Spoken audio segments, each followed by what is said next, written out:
হাজারো ব্যথা বেদনার পরে ফিরে আসনি তুমি আপন ঘরে। দিনের আলো তুমি ছড়িয়ে দিতে চলে গেলে মদিনায় মক্কা ছেড়ে। হে রাসূল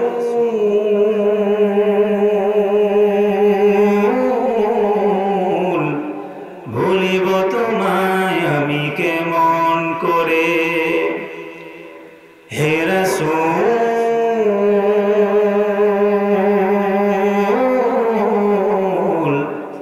ভুলিব তোমায় আমি কেমন করে। খেয়ে না খেয়ে দিন প্রচারের কাজে নিজেকে দিয়ে ছবি নিয়ে তায়েফের কাফেরেরা চিনল না আলো। দুষ্ট ছেলেদের পিছু দিল লেলিয়ে। তায়েফের কাফেরেরা চিনল না আলো।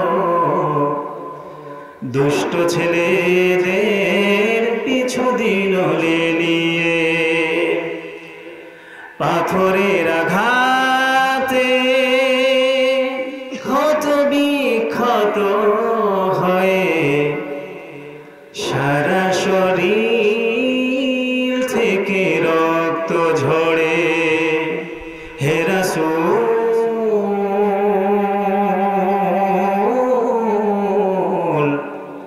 ভুলিব তোমায় আমি কেমন করে। হে রাসূল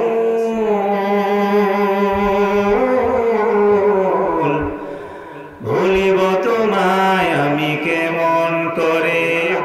লাইন শাকারতুম লাযীদান্নাকুম ওয়া লাইন কাফারতুম ইন্না আযাবী লাশাদীদ। বান্দারা আমার শুকরিয়া যদি বেশি বেশি আদায় করে, কৃতজ্ঞতা বেশি বেশি আদায় করে, আল্লাহ তাআলার কাছে যেই নিয়ামতের জন্য শুকরিয়া আদায় করবেন, আল্লাহ তাআলা ওই নিয়ামতটা আরো বেশি গুণে আপনাকে বাড়াইয়া দিবেন। সুবহানাল্লাহ। ওয়ালাইন কাফারতুম ইন্না আযাবী লাশাদীদ। আর বান্দারা যদি আমার নিয়ামত পাওয়ার পরে শুকরিয়া আদায় না করে, আমি আল্লাহ তাআলা শুধুমাত্র নিয়ামতটাকে কেড়ে নিব না, আমি আল্লাহ তাআলা তাদের জন্য কঠিন শাস্তির ব্যবস্থা করে রেখেছি। নাউযুবিল্লাহ। এক আয়াতে সুবহানাল্লাহ, এক আয়াতে নাউযুবিল্লাহ। এইজন্য বেশি বেশি প্রশংসা করব কার? প্রশংসা সবই কেবল তোমারই, প্রশংসা সবই কেবল তোমারই রব্বুল আলামিন। দয়ালু মেহেরবান করুণায় অফুরান, দয়ালু মেহেরবান করুণায় অফুরান। আর কেহ নয় তুমি মালিক শেষ বিচারের দিন, শেষ বিচারের দিন। প্রশংসা সবই কেবল তোমারই, প্রশংসা সবই কেবল তোমারই রব্বুল আলামিন, রব্বুল আলামিন। বলেন আলহামদুলিল্লাহ। সমস্ত প্রশংসা আল্লাহ তাআলা। আল্লাহ তাআলা আমাদেরকে কত নিয়ামত দান করেছেন। আমরা যদি সব নিয়ামতের শুকরিয়া আদায় করতে চাই, আদায় করতে কি শেষ করতে পারবো? আপনি যদি বলেন আমি সব নিয়ামতের শুকরিয়া আদায় করেছি, আল্লাহ তাআলা আপনাকে যে শুকরিয়া আদায় করার নিয়ামতটা দান করেছেন, বললেন যে আলহামদুলিল্লাহ, এটার শুকরিয়া কখন আদায় করবেন? আপনাকে যে তৌফিক দেওয়া হয়েছে যে আপনি শুকরিয়া আদায় করবেন, এটা আল্লাহ তাআলা তৌফিকে হয়েছে না? সবাই চাইলে করতে পারে। এই যারা বাজারের মধ্যে আছে ওরা কি করতে পারতেছে? আপনি মনে করতেছেন যে চা খাচ্ছে আর এক পাশে বসে একটু মনোযোগ দিয়ে ওয়াজ শুনতেছে, নাকি এরকম আছে কেউ? থাকতেও পারে দুই চারজন, কারো মনের খবর তো বলা যায় না। তো এই যে শুকরিয়া আদায় করতে পারলেন, এইটার শুকরিয়া কবে আদায় করবে? এই জন্য আল্লাহ তাআলার নিয়ামতের শুকরিয়া আদায় করে শেষ করা আচ্ছা, আদায় করা শেষ করা যাবে না, লিখে শেষ করা যাবে? কেউ যদি বলে যে আমি কাগজ নিলাম, নিয়ে আমি লিখতেই থাকবো, তো উনি কি লিখে শেষ করতে পারবেন? বর্তমান জমানার মধ্যে ডিজিটাল সিস্টেম, যত বড় হিসাব হোক না কেন ভেতরে ঢোকাই দিবেন, টিপাটিপি করে দিবেন, সব হিসাব ক্লিয়ার। কোনো সমস্যা আছে? কোনো ভেজাল, কোনো ঝামেলা? একদম ক্লিয়ার, সব হিসাব মুহূর্তের মধ্যে ক্লিয়ার। কিন্তু আল্লাহ তাআলার নিয়ামতের যদি কেউ হিসাব করতে চায়, আল্লাহ তাআলা বলেন, ও বান্দারা, দুনিয়ার যত বড় বড় হিসাব হোক না কেন সব হিসাব হয়তো তোমরা করে শেষ করতে পারবা, কারণ এটা মানুষের বানানো, মানুষের হিসাব কিতাব, এটা তোমরা শেষ করতে পারবা। কিন্তু আল্লাহ তাআলার নিয়ামতগুলোকে তোমরা যদি গণনা করে শেষ করতে চাও, তোমরা সেই নিয়ামতগুলোকে গণনা করতে শেষ করতে পারবে না। আল্লাহ তাআলা বলেন, ওয়া ইন তাউদ্দু নি'মাতাল্লাহ লা তুহসুহা, তোমরা সকলেই একত্রিত হয়ে যদি আল্লাহ তাআলার নিয়ামতগুলো তোমাদের উপরে কি কি সেই নিয়ামতগুলোকে যদি গণনা করতে চাও, তোমাদের যত আধুনিক মেশিনগুলো আছে সেগুলোকে যদি লাগাও, তোমাদের কম্পিউটারগুলোকে যদি লাগাও, এখন আবার তোমরা রোবট বানাইছো, সেই রোবটকেও যদি তোমরা লাগিয়ে দাও, লা তুহসুহা, তারপরেও তোমরা তোমার রবের পক্ষ থেকে যতগুলো নিয়ামত তোমরা পেয়েছো, এই নিয়ামতের শুকরিয়া আদায় করে শেষ করতে পারবে?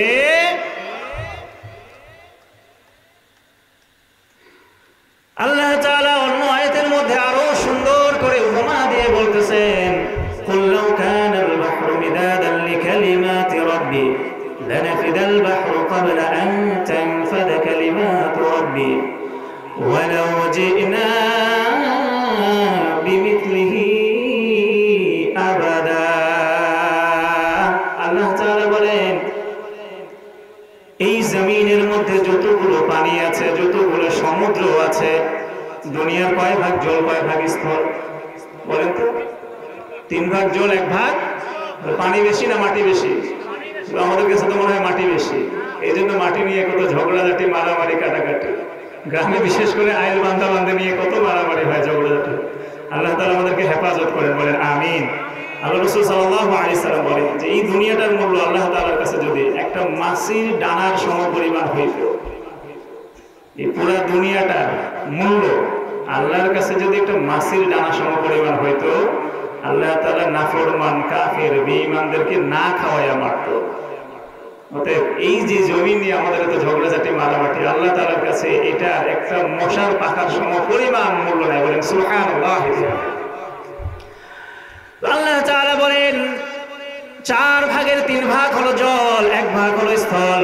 ওই 3 ভাগ জলে যত সমুদ্র আছে সব পানিগুলোকে আমি আল্লাহ তাআলা যদি কালি বানাইয়া দেই, আর যতগুলো তোমাদের লাকড়ি আছে, গাছপালা আছে, যা কিছু আছে, যেগুলোকে তোমরা কলম বানাইতে পারো, সেইভাবে কলম বানিয়ে এই কালি দিয়ে যদি আল্লাহ তাআলার গুণগান, আল্লাহ তাআলার প্রশংসা, আল্লাহ তাআলার নিয়ামতগুলোকে তোমরা লিপিবদ্ধ করতে চাও, তোমাদের কলমগুলো শেষ হয়ে যাবে, তোমাদের কালিগুলো শেষ হয়ে যাবে, কিন্তু আল্লাহ তাআলার গুণগান লিখে শেষ করতে পারবে না। সুবহানাল্লাহ বলেন না? আল্লাহ তাআলা বলেন, যাও, আবার একটা সুযোগ দিলাম, যেহেতু শেষ হইল না। মনে হইতে পারে পরীক্ষার সময় মনে হয় না, 10 মিনিট সময় পেলে শেষ করে দিতাম, আর 5 মিনিট যদি দিত, শেষ লাইনটা খালি যদি লিখে দিতাম তাহলে কমপ্লিট। বলে দুনিয়ার যত পানি ছিল সব কালি করে দিলাম, যত কলম বানানো যায় যা কিছু ছিল সব দিয়ে দিলাম, শেষ করে ফেললাম। শুকরিয়া আদায় করে শেষ করতে পারো নাই, গুণগান করে শেষ করতে পারো নাই। আর একটা চান্স তোমাকে দিলাম, আবার এই পরিমাণ কালি দিলাম, আবার এই পরিমাণ কলম তোমাদের জন্য দিলাম। এরপরেও তোমরা যদি লিপিবদ্ধ করতে চাও, আবাদান, কখনোই তোমরা আল্লাহ তাআলার গুণগান লিখে শেষ করতে পারবে না। পড়েন না সুবহানাল্লাহ। কে ঘুমায় গেলেন? সবাই ঘুমায় গেলেন? মসি হলে পৃথিবীর বাড়ি তামাম, গাছপালা যদি সব হয় রে কলম, কালি হলে পৃথিবীর পানি তামাম, গাছপালা যদি সব হয় রে কলম, শেষ হবে না রে লেখা তবু নামে গান, ওগো রহিম রহমান, অধম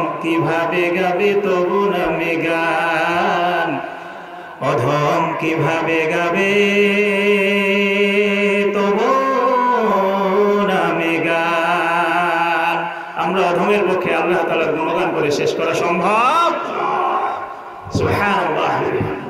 এই জন্য আবার একটু শুকরিয়া পড়েন, বলেন আলহামদুলিল্লাহ, যে আল্লাহ তাআলা আমাদেরকে এত নিয়ামত দান করেছেন, যে আল্লাহ তাআলা আমাদেরকে তো মহব্বত করেন, এত ভালোবাসেন। তাওবাতুন নাসুহা করার মতো একটু তওবা করলে যত বড় বড় গুনাহ থাকুক সব গুনাহগুলো যিনি মাফ করে দেন। এবার বলেন তো ক্ষমতা চলবে কার? জমিনের মধ্যে আইন চলবে কার? বললে তো আমাদের প্রশাসনিক লোক আছে, তো বলা যাবে না নাকি? হ্যাঁ, নিষেধাজ্ঞা আছে তো। যাই হোক, যে ক্ষমতা আল্লাহ তাআলা যেই বিষয়ের ব্যাপারে আমাদেরকে আদেশ করেন এবং নিষেধ করেন, ওই আদেশ নিষেধ মানার ক্ষেত্রে যদি দুনিয়ার কেউ আমাদেরকে বাধা দেয়, এমনকি আমার পিতাও যদি হয়, আমার মাও যদি হয়, সেটা মানা যাবে না। তাআতা লিমাখলুকিন ফি মাসিয়াতিল খালিক। আল্লাহ তাআলার নাফরমানি হয় এমন কোন কাজ যেই নির্দেশ করুক না, যে খুশি হোক আর যে বেজার হোক, আল্লাহ তাআলার নাফরমানি হয় এমন কোন বিষয়ের ক্ষেত্রে অন্য কারো অনুসরণ করা যাবে।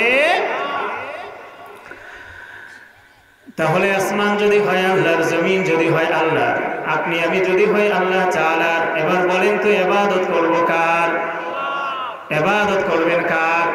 যারা যারা বলে না এরা আল্লাহর ইবাদত করবে না। এই পিছনে অনেকেই বলতেছেন না, সবাই দুহাত তুলে বলেন ইবাদত করবেন কার? ইবাদত কি? 5 ওয়াক্ত নামাজ কি শুধু ইবাদত? কথা বলেন, না বুঝলে বলবেন। যদি বলে ফেলেন, একজন যদি বলেন হ্যাঁ, তাহলে বোঝা যাবে যে বুঝে নাই, বুঝাইতে হবে নাকি? আর যদি আপনারা বুঝেন তাহলে তো সময় শর্ট, অল্প সময়ে শেষ। আর যদি উল্টা বলেন না বুঝেন, তাহলে কি করতে হবে? বুঝাইতে হবে। এজন্য সবাই বলবেন, ভুল হলেও বলবেন, ঠিক হলেও বলবেন। শুধু কি নামাজ কালাম ইবাদত নাকি? শুধু কি রোজা ইবাদত? শুধু হজ মনে হয় ইবাদত? শুধু যাকাত দেওয়াই বুঝি ইবাদত? আল্লাহ তাআলা যে ইবাদতগুলি আপনাকে আমাকে করতে বলেছেন সেগুলো যেমন ইবাদত, আল্লাহ তাআলা যেগুলো করতে নিষেধ করেছেন সেগুলো থেকে বিরত থাকার নামই হলো ইবাদত। দুইটা জিনিস, আদেশ এবং নিষেধ। আদেশ এবং, আমরা তো বুঝি না, না বুঝার কারণে নামাজও পড়ি, সুদও খাই, নামাজও পড়ি, ঘুষও খাই, টুপি মাথা থেকে পড়ে না, কিন্তু এদিকে বড় বড় গুনাহগুলো করে আমরা করি, সেটাকে ছেড়ে দেওয়া ইবাদতই মনে করি না। ঠিক কিনা বলেন? যদি মনে করতাম তাহলে নামাজ যত গুরুত্ব সহকারে আদায় করি, ঠিক তেমনি ভাবে গুনাহগুলো তত গুরুত্ব সহকারে ছেড়ে দেওয়ার চেষ্টা করতাম। ঠিক কিনা? তাহলে ইবাদত করব কার? ইবাদত করব কার? ইবাদত করব কার? আয় আল্লাহ, আপনার বান্দারা আপনার ইবাদত করতে চায়, আপনি সকলকে কবুল করে নেন, বলেন আমিন। আল্লাহ পাক রব্বুল আলামিনের ইবাদত যদি করতে চান, তাহলে একটা জিনিস আপনার ভিতরে থাকতে হবে, সেই জিনিসটা হলো সবচেয়ে দামি জিনিস। আল্লাহ তাআলার কাছেও সেই জিনিসটাই সবচেয়ে দামি। ওই জিনিস যদি কোনো বান্দার মধ্যে থাকে, ওই বান্দাকে দুনিয়ার কোনো প্রশাসনের প্রয়োজন হয় না। ওই বান্দার কাছে কোনো গার্ড থাকলেও সে গুনাহ করবে না, না থাকলেও সে গুনাহ করবে না। ওই জিনিসটা আল্লাহ তাআলার কাছে সবচেয়ে বেশি দামি। বলতে পারবেন ওই জিনিসের নাম কি? বলতে পারবেন? সবচেয়ে দামি জিনিস এটা। আজকে শিখে যান। মাহফিল যেন শুধু একটা আনুষ্ঠানিকতা না হয়, একটা উৎসবের বিষয় যেন না হয়। শুনতে আসলাম, আলোচকের কণ্ঠটা কেমন শুনে চলে গেলাম। আমি আগেই বলেছি এটা আমার দ্বিতীয় মাহফিল। আমি জুমা পড়াই মসজিদে, আমি আলোচক, আমি ওয়াইজ না। আপনারা ওয়াইজ হতে বলেছেন, আপনাদের মহব্বতের চেষ্টা করছি। এটা আমার দ্বিতীয় মাহফিল। তো এই জন্য এখান থেকে একটা কিছু যেন হলেও আমরা শিখতে পারি, একটা আমল হলেও যেন আজকে থেকে শুরু করতে পারি। এই নিয়মটা করা যাবে তো ইনশাআল্লাহ? আয় আল্লাহ, আজকের এই মাহফিল থেকে অন্তত পক্ষে একটা আমলের উপরে কায়েম থাকার আপনি আমাদেরকে তৌফিক দান করেন, বলেন আমিন। কয়েকটা বিষয় শুনবো, এর মধ্যে অন্তত একটার আমল আমরা আজকে থেকে শুরু করবো তো ইনশাআল্লাহ? আল্লাহ তাআলা তৌফিক দান করেন, বলেন আমিন। সবচেয়ে দামি জিনিসটার নাম হলো আত-তাকওয়া। সবচেয়ে দামি জিনিসটার নাম কি? তাকওয়া। তাকওয়া মানে হলো ভয়। তাকওয়া মানে ইসলামী শরীয়তে তাকওয়া বলা হয় আল্লাহ তাআলার ভয়কে। তাকওয়া বলা হয় আল্লাহ তাআলার ভয়কে। খুব সহজেই যদি একটু তাকওয়া বোঝাতে চাই, রমাদান মাসের মধ্যে আমরা সিয়াম সাধনা পালন করি না? তো যখন আমরা রোজা থাকি, রোজা থাকার সময় আমাদেরকে পিপাসা লাগে? এই অনেকের বলে পিপাসা লাগে না। মাশাআল্লাহ, তো মানুষ না, সব রবট, খায় না। দিনে 14 বার খায়, পান খায় 18 বার, অন্যান্য জিনিস তো 36 বার চলে। পানি তো কতবার খায় হিসাব নাই। কিন্তু রমজান মাসে নাকি সিয়াম সাধনা পালন করলে পিপাসা লাগে না, ক্ষুধা লাগে না। এমন মানুষ আছে? এমন মানুষ আছে?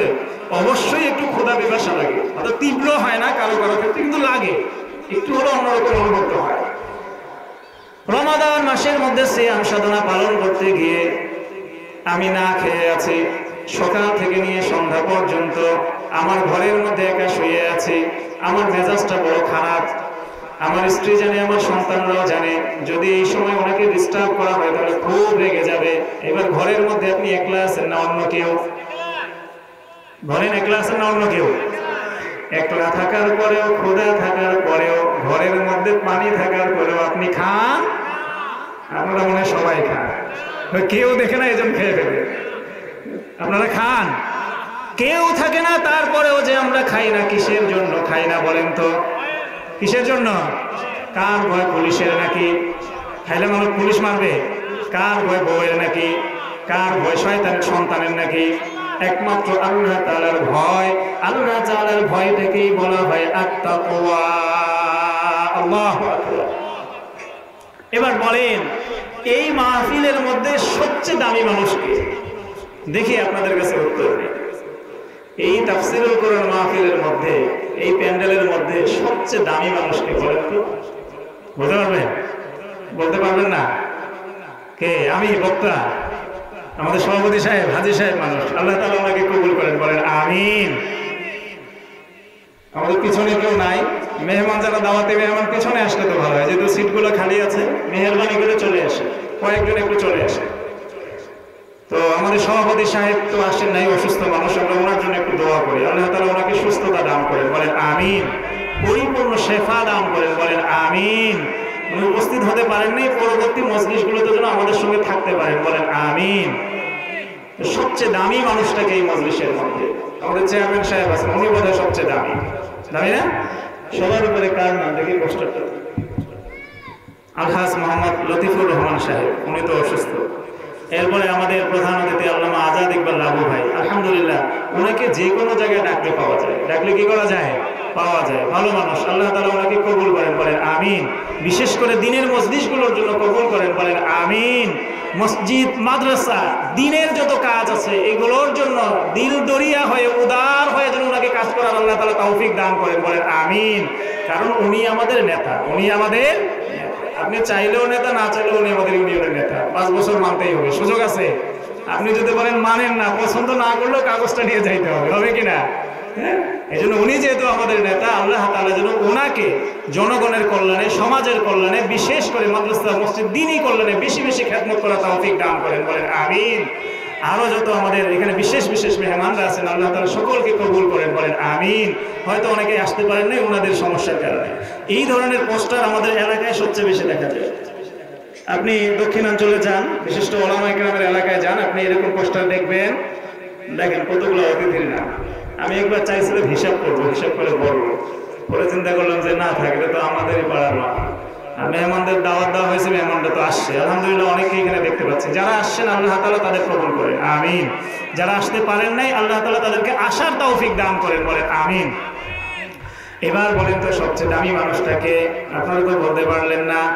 এবার আমি বলি, আমি বললে আপনারা মানবেন? আমি বললে মানবেন? আমি বললে কেন মানবেন? আমি বললে কেন মানবেন না? আমি বললে মানবেন? আমি বললে কেন মানবেন? যিনি মিথ্যা কথা বলেন না, যার কোনো মিথ্যা কথা নাই, যিনি কখনো মিথ্যা কথা বলেন না, উনি বললে কি মানবেন নাকি মানবেন না? সে আল্লাহ তাআলা বলেন, ইন্না আকরামাকুম ইনদাল্লাহি আতকাকুম। ও আমার বান্দারা, তোমাদের মধ্য থেকে যারা বাড়ি বানাইছো, গাড়ি বানাইছো, বিল্ডিং করে ফেলেছো, বড় বড় ব্যবসা করে ফেলেছো, অনেক কিছু করে ফেলেছো, আমি আল্লাহ তাআলার কাছে তোমাদের কোনো দাম নাই, দাম নাই। আমি আল্লাহ তাআলার কাছে সবচেয়ে দামি হলো ওই ব্যক্তি, ইন্না আকরামাকুম, তোমাদের মধ্য থেকে সবচেয়ে দামি হলো ওই ব্যক্তি, ইনদাল্লাহি আতকাকুম, যার কাছে দামি হওয়ার মতো মূল্যবান জিনিসটা আছে, আত-তাকওয়া। সুবহানাল্লাহ। তাহলে যার অন্তরের মধ্যে তাকওয়া আছে তিনিই সবচেয়ে দামি ব্যক্তি। যার অন্তরের মধ্যে তাকওয়া আছে ওই ব্যক্তিকে যদি আপনি দমানোর জন্য জেলে পাঠান, এরপরে যদি 1105 দিন জেলের মধ্যে রাখেন, এরপরে যদি ছাইড়া দেন, দমানোর জন্য নিয়ে যায় যদি 1105 দিন রাখেন, তাহলে 1105 গুণ তার তাকওয়া, তার তেজ কমবে না, বরং 1105 গুণ তাকওয়া তার বেড়ে যাবে। সুবহানাল্লাহ। এটাই বাস্তব। ইন্না আকরামাকুম ইনদাল্লাহি আতকাকুম, এই তাকওয়ার এত দাম। যদি কোনো ব্যক্তি তাকওয়া অর্জন করতে পারে, মুত্তাকি হয়ে যেতে পারে, তাকওয়া থাকলে কেবল আল্লাহ তাআলার ইবাদত যথাযথভাবে করা যায়।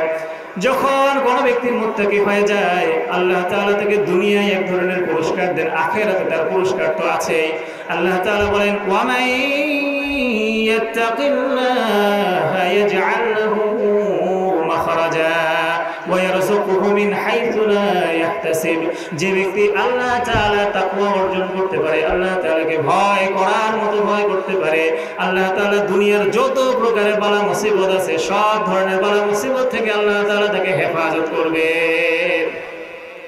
ইয়াজআল লাহু মাখরাজা, যত প্রকারের সংকীর্ণতা আছে আপনার দুনিয়ার সব সংকীর্ণতা আল্লাহ তাআলা দূর করে দেবে। ওয়া ইয়ারযুকুহু মিন হাইথু লা ইয়াহতাসিব, দুনিয়ার জমিনের মধ্যে সবচেয়ে বেশি পেরেশানি কি নিয়ে বলেন? কি নিয়ে? রিজিক নিয়ে। রিজিক নিয়ে না? গ্রামের মধ্যে একটা প্রবাদ বলে, এর মধ্যে একটা খারাপ শব্দ আছে তাই বলতেছে না। একটা বলে পেট, একটা বলে কি? এই পেটের জন্যই সবকিছু। আরেকটা জিনিস আছে, এই পেটের জন্য ঝগড়াঝাটি, মারামারি, কাটাকাটি, ফাটাফাটি সব পেটের জন্য। ويجعل له مخرجا ويرزقه من حيث لا يحتسب, আল্লাহ তাআলা বলেন তোমরা মুত্তাকি হয়ে যাও, আমি আল্লাহ তাআলা কোথা থেকে তোমাদেরকে রিজিক দিব তোমরা কল্পনাও করতে পারবে না। সুবহানাল্লাহ। দুনিয়ার পুরস্কার, পরকালীন পুরস্কারের ব্যাপারে আল্লাহ তাআলা বলেন, ওয়া মান ইয়াত্তাকিল্লাহা ইউকাফির আনহু সাইয়্যাতিহি ওয়া ইউযিম লাহু আজরা, যে ব্যক্তি মুত্তাকি হয়ে যেতে পারবে, পরহেজগার হয়ে যেতে পারবে, ওই ব্যক্তিকে আল্লাহ তাআলা তার যতগুলো গুনাহ আছে গুনাহগুলোকে আল্লাহ তাআলা নেকি দ্বারা পরিবর্তন করে দিবেন। ওয়া ইউযিম লাহু আজরা, পুরস্কারের যে দিবস আছে, প্রতিদান যে দিবস আছে, সেই দিবসের মধ্যে আল্লাহ তাআলা তাকে মহা পুরস্কারে সম্মানিত করবেন। সুবহানাল্লাহ। কি বলেন না কেন? সুবহানাল্লাহ বলেন না কেন? সবাই একটু জিকির করেন তো, লা ইলাহা ইল্লাল্লাহ, লা ইলাহা ইল্লাল্লাহ, লা ইলাহা ইল্লাল্লাহ, লা ইলাহা ইল্লাল্লাহ। বহু দূরে মদিনা, কেমনে যাব জানি না, বহু দূরে মদিনা, কেমনে যাব জানি না, দয়া করো দয়ার আল্লাহ, দয়া করো দয়ার আল্লাহ, পুরো মনের বাসনা, লা ইলাহা ইল্লাল্লাহ। বলেন না সবাই, একটু জবান খুলে বলেন না ভাই, লা ইলাহা ইল্লাল্লাহ, লা ইলাহা ইল্লাল্লাহ, লা ইলাহা ইল্লাল্লাহ মুহাম্মাদুর রাসূলুল্লাহ। সবাই কি মুত্তাকি হইতে চান? সবাই পরহেজগার হইতে চান? সবাই আল্লাহওয়ালা হইতে চান? আল্লাহওয়ালা হওয়া কি খুব সহজ? খুব সহজ? আল্লাহ তাআলা আল্লাহওয়ালা আমরা হতে চাই, হতে চাই না এমন মানুষ আছে নাকি? তবে কিছু মানুষ আছে যখন গুনাহ হয়ে যায়, গুনাহ হয়ে যাওয়ার পরে তার ভিতরে কোনো অনুশোচনা বোধ আসে না। সে যে একটা গুনাহ করলো, এই গুনাহ নিয়ে তার মধ্যে কোনো অনুশোচনা বোধ আসে না, সে ভুল করলে এটা চিন্তাই করে না। আর কিছু মানুষ আছে যারা গুনাহ করার পরে বুঝতে পারে আমি এটা কেন করলাম, আমার এটা করা ঠিক হয়নি, তো প্রথম স্তরে যাদের নাম বলা হলো, আপনাদের ক্যান্সার হয়ে গেছে, শেষ। বাঁচার চান্স খুবই কম, মুত্তাকি হওয়ার চান্স খুবই কম। তাওবাতুন নাসুহা করে কোরআন সুন্নাহর মধ্যে পরিপূর্ণ আসার চেষ্টা করলে হয়তো কবুল হবে। আর যারা দ্বিতীয় স্তরে আছেন, আপনারা নরমাল আছেন, আপনাদেরকে নাপা, প্যারাসিটামল এরকম কিছু একটা দিলেই হয়ে যাবে। এরকম কিছু দিলে কি হয়ে যাবে? তা আমরা সবাই মুত্তাকি হতে চাই নাকি চাই না? আমরা সবাই মুত্তাকি হইতে চাই, কিন্তু মুত্তাকি পরহেজগার হওয়ার জন্য কিছু বাধা আসে। অনেকগুলো কারণ আছে, আমি শুধুমাত্র 2টা কারণ আপনাদের সামনে বলবো ইনশাআল্লাহ। ওমা তাওফীকি ইল্লা বিল্লাহ। এর মধ্যে একটা কারণ হলো শয়তানের ধোঁকা, শয়তানের ওয়াসওয়াসা, ওয়াসওয়াসাতিশ শাইতান। শয়তান আমাদেরকে ওয়াসওয়াসা দিয়ে দেয়। শয়তান আমাদেরকে কি করে? ওয়াসওয়াসা দিয়ে দেয়। তো শয়তান যদি সরাসরি বলে এটা করিস না, 5 ওয়াক্ত নামাজ তোর জন্য ফরজ, আজকে ভালো মতো শুনছিস, নামাজ না পড়লে তোর কি কি শাস্তি হবে, নামাজ পড়লে তোর কি কি উপকার হবে, কি কি ফায়দা হবে, এখন মনটা তোমার চাইতেছে আমি যেন আজকে থেকেই নামাজি হইয়া যাই। কিন্তু শয়তান যদি বলে না না না নামাজ পড়িস না, তাহলে তো আমি শুনবো না। এইবার শয়তান সুন্দর একটা মাধ্যম ধরেছে। শয়তান বলে আচ্ছা নামাজ পড়বি ভালো কথা, আজকে থেকেই পড়ার দরকার নেই, শুক্রবার থেকে পড়িস। কোনদিন থেকে? আপনি দেখবেন যে একজন মানুষ খুবই উত্তেজিত হয়ে গেছে, মারমুখী হয়ে গেছে। এই মানুষটাকে ঠান্ডা করার জন্য একটা উত্তম পন্থা হলো ওকে যাই বলা যে তুই ঠিক আছিস, ওই ভুল, তুই ঠিক আছিস, ওই ভুল, কিন্তু এই সময়ে আর এই ধরনের সিনক্রেট করিস না, পরেও প্রতিশোধ নেওয়া যাবে। এটা যদি তাকে সুন্দর করে বুঝাইতে পারে, লোকটা একটু ঠান্ডা হবে। আর ও যদি যাই কর তোরে ভুল, তুই ফিরলাপালামি করেছিস, ও আরো খেপে যাবে। এজন্য কত সুন্দর একটা সিস্টেম, পজিটিভলি মানুষকে বোঝে। শয়তান কত সুন্দর করে বলে যে নামাজ পড়লে ভালো কথা, তোর তো নামাজ পড়া দরকার, কিন্তু আজকে কি বার? আজকে কি বার? আজকে তো রবিবার, রবিবার তো ভালো দিন না। সোমবার, মঙ্গলবার, বুধবার, বৃহস্পতিবার, এরপরে শুক্রবার, সপ্তাহের শ্রেষ্ঠ দিন, আমলনামা উপস্থাপন করার দিন, দোয়া কবুল হওয়ার দিন, এমন গুরুত্বপূর্ণ একটা উপলক্ষ সামনে আছে, আজকে থেকে পড়বি কে? ওই শুক্রবার থেকে পড়িস। তো আজকে থেকে মনের মধ্যে তার উদয় হয়েছে যে আমার তো নামাজ পড়া দরকার, কিন্তু শয়তান এই ধোঁকাটা দিয়ে দিছে। দিয়ে দেওয়ার কারণে সে এখন আজকে থেকে আর পড়লো না, মনে মনে নিয়ত করলো শুক্রবার থেকে পড়বে। কোন দিন থেকে পড়বে? শুক্রবার। আসতে রাস্তা কি লম্বা না খাটো? এই রাস্তার মধ্যে কয়েকবার শয়তান তাকে ধোঁকা দিয়ে দেবে। এই ধোঁকায় পড়ে কত ছাত্র যে তাদের জীবন নষ্ট করছে। বুধবারের দিন ক্লাসের মধ্যে পড়া পারে না, মঙ্গলবারের দিন পারে না, সোমবারের দিন পারে না, আচ্ছা মতো ধরাই খাইছে, কাম ধরে পানিশমেন্ট খাইছে, বিভিন্ন ধরনের শাসন হয়েছে। এবার সে নিয়ত করে সামনের শনিবার থেকে ভালো করে পড়বো, সামনের শনিবার থেকে ভালো করে পড়বো। অবহেলায় সময়গুলো কাটাই দিছে। আজকে মেট্রিক পরীক্ষার রেজাল্ট হয়েছে, যারা ভালো রেজাল্ট করছেন মাশাআল্লাহ মারহাবা, যারা খারাপ রেজাল্ট করেন নাই ইন্টারমিডিয়েটের জন্য ভালোভাবে প্রিপারেশন নেবেন তো ইনশাআল্লাহ। যা গেছে গেছে। তো পরীক্ষায় বলে এইবার ভালো মতো প্রিপারেশন নিতে পারি নাই, সামনে ইন্টারের মধ্যে ভালো করে নেব।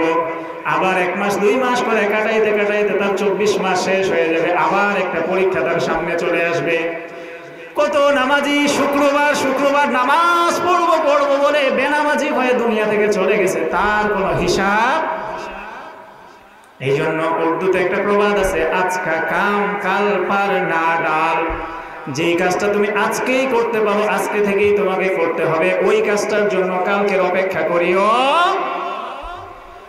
আল্লাহ তাআলা বলেন ওয়ালা তাকুলান্না লিশাইইন ইন্নী ফাইলুন যালিকা গাদা। ও বান্দারা বোকা হইও না, ও বান্দারা অলস হইও না। যেই কাজটা তুমি আজকেই করতে পারবা, তোমার আজকেই করতে হবে, ওই কাজটার জন্য আগামীকালের অপেক্ষা তুমি করিও। নবীজি সাল্লাল্লাহু আলাইহি সাল্লাম আরো সুন্দর করে বলেন, দা ইউরিবুক মা লা ইউরিবুক। যেটা তোমার সামনে নিশ্চিত সেটাকে ধরো, যেটা তোমার সামনে অনিশ্চিত সেটাকে তুমি ধরিও না, সেটাকে ছাইড়া দাও, নিশ্চিত জিনিসকে ধরো। আজকে তোমার পরীক্ষা, কালকে পরীক্ষা আছে, আজকে ভালো করে প্রিপারেশন নাও। যেটা সামনে আছে ওটা তুমি জিন্দেগিতে নাও দিতে পারো, ঠিক না? নবীজি সাল্লাল্লাহু আলাইহি ওয়াসাল্লাম আরো সুন্দর করে বলেন ইগতারিব খামসান ক্বাবলা খামসিন শাবাবাকা ক্বাবলা হারামিক। ও যুবক ভাইরা, আল্লাহ রাসূল সাল্লাল্লাহু আলাইহি সাল্লাম বলেন তুমি চিন্তা করতেছো এখনো আমার বয়স হয় নাই, আর একটু বয়স হোক তারপরে আমি দাড়িটা রেখে দেব, আর একটু মুরব্বি হয়, আর একটু মুরব্বি হয় তারপরে আমি ইবাদত বন্দেগী ভালোভাবে করা শুরু করে দেব। কিন্তু আল্লাহ রাসূল সাল্লাল্লাহু আলাইহি সাল্লাম বলেন আজকে তোমার যৌবন আছে, এই যৌবনটাকে কাজে লাগাও, বার্ধক্য পর্যন্ত তোমার হায়াত তুমি নাও পাইতে পারো। আর হায়াত যদি পেয়েও যাও, যৌবনের ইবাদত আর বৃদ্ধকালের ইবাদত কি এক হবে? এক হবে? যৌবন কালের মধ্যে যারা তার নিজেদের ঈমানের হেফাজত করে, লজ্জাস্থানের হেফাজত করে, বেশি বেশি ইবাদত করবে, কাল কিয়ামতের দিন কঠিন মুসিবতের সময় আল্লাহ তাআলার আরশের ছায়া ছাড়া আর কখনো ছায়া থাকবে না, ওই ছায়ার মধ্যে দিনদার মুত্তাকি যুবকগুলো স্থান পাবে। সুবহানাল্লাহ।